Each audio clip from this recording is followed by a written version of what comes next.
17 जून की एक ऐसी घटना घटी जिसे लेकर पूरे देश भर में ये चर्चा का विषय बना है कि बिहार में जो है इस्लामपुर एक नालंदा जिला का इस्लामपुर जो प्रखंड है वहाँ एक हटिया मगध एक्सप्रेस जो है उसमें आग लगा दी गई है। इसमें 4 एसी की बोगियाँ जली और इसे जो छात्र है उन लोगों के द्वारा कहा जाता है कि ये उपद्रव मचाया गया है। हालांकि रेलवे को ये बहुत काफ़ी बड़ी क्षति है, क्योंकि अगर जहाँ तक कि बोगी बनाने की बात करें, कोच बनाने की अगर बात करें तो एक कोच जो है करीबन 1 करोड़ से स्टार्ट होता है। ये मिनिमम जो बजट होता है उसके हिसाब से होता है और जैसे जैसे अलग अलग होता है।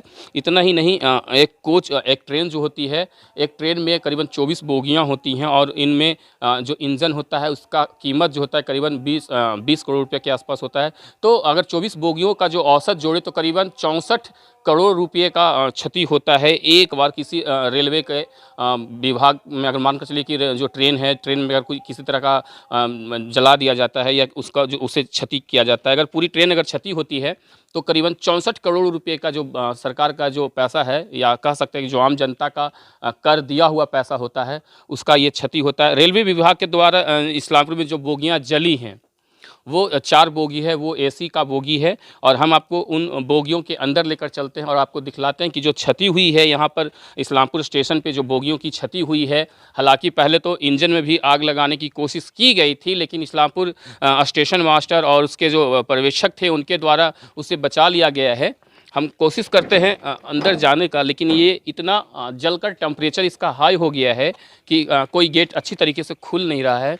अब देखिए एक बोगी है, ये बहुत ही जला हुआ है। हम अंदर जाने की कोशिश कर रहे हैं लेकिन अंदर जा नहीं पा रहे हैं, क्योंकि इसका जो टेम्परेचर है वो हीट हो गया है। इसके कारण अब अंदर कोई जाने की कोशिश करता है तो अंदर जा नहीं पाता है, क्योंकि लोहे का जो टेम्परेचर होता है वो हाई हो गया है, वो कड़ा हो गया है। इसके कारण अंदर नहीं जा पा रहे हैं। लेकिन अब बात को समझिए कि ये जो देख रहे हैं ये एसी बोगी की स्थिति है। कोई समय था कि जब इस एसी बोगी में लोग बैठने को लालायित होते थे, लेकिन ऐसी स्थिति भी आ चुकी है कि इस्लामपुर स्टेशन पे 4 बोगियों में एसी की जो बोगियां हैं उसमें आग लगा दी गई है। और आज ये 5वां दिन है, चूँकि आज 18 तारीख है, ये 5वां दिन है और 5 दिनों से ये सिलसिला चल रहा है कि कहीं किसी डिस्ट्रिक्ट में, कभी किसी ज़िले में वारदात हो रही हैं और इसको लेकर कई स्थानों पे जो आला अधिकारी हैं उनका भ्रमण हो रहा है और ज़्यादा क्षति ना हो इसे भी देखते हुए काफ़ी अचौक निरीक्षण किया जा रहा है। और हम अभी इस्लामपुर के स्टेशन पे हैं, देख सकते हैं ये जो कम्बल है ये रेलवे का है। यात्री जो आते हैं उन्हें दिया जाता है एसी बोगी में, ताकि जब ठंड लगे तो वो इस कम्बल का यूज़ कर सकें। हालांकि अगर बोगियों की हम बात करें तो बोगी के नीचे जो देख रहे हैं ये 80 वोल्ट का बैटरी लगा हुआ है, ट्रांसफार्मर लगा हुआ है 5 केवी का, और ये कंप्रेसर एयर ब्रेक है। तो ये सब कुछ क्षतिग्रस्त नहीं हुआ है। हालांकि रेलवे का जो बोगी है, ये जो हटिया इस्लामपुर राजधानी दिल्ली की जो बोगी है वो क्षति हुई है, लेकिन नीचे कुछ जो बच रहा है अभी, जैसे एयर कंप्रेसर मोटर है, ये सब जो है अभी बच रहा है। ज़्यादा क्षति नहीं हुआ है, लेकिन क्षति तो हुई है। चूँकि अब ये क्षति हुई है तो इसे फिर से बनाया जाएगा। अब ये बनेगा या नहीं बनेगा, अब जरा सा एक चीज़ हम आपको और दिखला देते हैं। देखिए ये रेलवे का है, सॉरी मेरे को हाथ में गड़ गया, ये देख सकते हैं पिघल कर जो एल्युमिनियम लगा होता है, ये वेंडिंग जो एल्युमिनियम शीशा जो ग्लास होता है इसको वेंडिंग, इतनी आग थी कि ये गल कर नीचे गेट पे आ गई है। ये अवशेष जो देख रहे हैं, ये जो टूटा फूटा हुआ देख रहे हैं गला हुआ, सब ये एल्युमिनियम के जो वेंडिंग शीशे पे लगाई हुई रहती है, जो पैक किया हुआ रहता है शीशा, उसका वो अवशेष है, टूटा हुआ है, क्षति हुआ है। ऐसे ही देखते जाए तो जो 4 बोगियाँ हैं वो क्षतिग्रस्त हुई है इस्लामपुर स्टेशन पे। और उसके बाद इस्लामपुर के जो स्टेशन मास्टर थे और उनके जो अधिकारी लोग थे उनके द्वारा रख बचाव किया गया, तब जाकर ये 4 बोगियों को अलग अलग किया गया, तब जाकर और बोगियां सुरक्षित हुई है। अन्यथा जितनी भी ट्रेनें थी वो सारी की सारी ट्रेन की जितनी भी बोगियां थी वो जलकर भस्म हो जाते। अब देख सकते हैं जो बोगी बची है, जो जली नहीं है, हालांकि ये बहुत अच्छा सूझबूझ हुआ स्टेशन मास्टर और उनके आला अधिकारियों का कि उन्होंने इन बोगियों को अलग अलग छितिर बितिर कर दिया।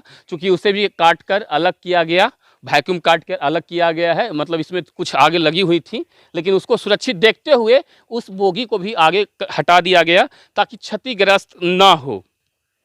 हालांकि हमने इस मुद्दे पे यहाँ पे आए निरीक्षक डीएसपी नालंदा डीएसपी से भी बातचीत की उनके द्वारा बताया गया है कि वैसे लोग जो इन चीज़ों को क्षतिग्रस्त किया गया है, उन लोगों में से 13 लोगों को पकड़ा गया है और उसकी पहचान हो रही है कि वो, अब आप खुद ही सुन लीजिए कि डीएसपी साहब क्या कह रहे हैं। स्थिति है, देखिए, इस्लामपुर में हम लोग कंटिन्यूस गश्ती किए हैं जी, अरेस्टिंग हुई है, फ्लैग मार्च हो रहा है और सारे कुछ हम लोगों ने प्रिवेंटिव मेजर्स जितने थे लिए हैं, क्यूरेटिव मेजर्स भी लिया गया है। सिचुएशन पीसफुल अंडर कंट्रोल है। सर, इस्लामपुर कई स्थानों का आपने अभी तक दौरा किया होगा, हिलसा, इस्लामपुर, एकंगर। अभी इन सब नालंदा डिस्ट्रिक्ट में सबसे ज़्यादा क्षति इस्लामपुर क्षेत्र में ही है, कहीं और भी है? नहीं, देखिए, यहाँ पे तो बोगी जलाया गया है जी सर। बाकी जगह तो ऐसा कुछ इंसिडेंट हुआ नहीं है, मिनिमल है। और देखिए, हम लोग सारे नालंदा पुलिस हमारे एसपी साहब के इंस्ट्रक्शंस पे, उनके गाइडेंस पे काम कर रहे हैं।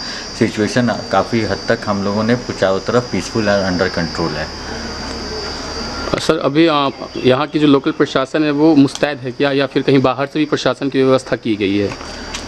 नहीं, बाहर से भी, जैसे अभी आरपीएफ ने बताया आपको, आपके सामने कि भाई उनके भी कुछ फोर्सेस आए हैं।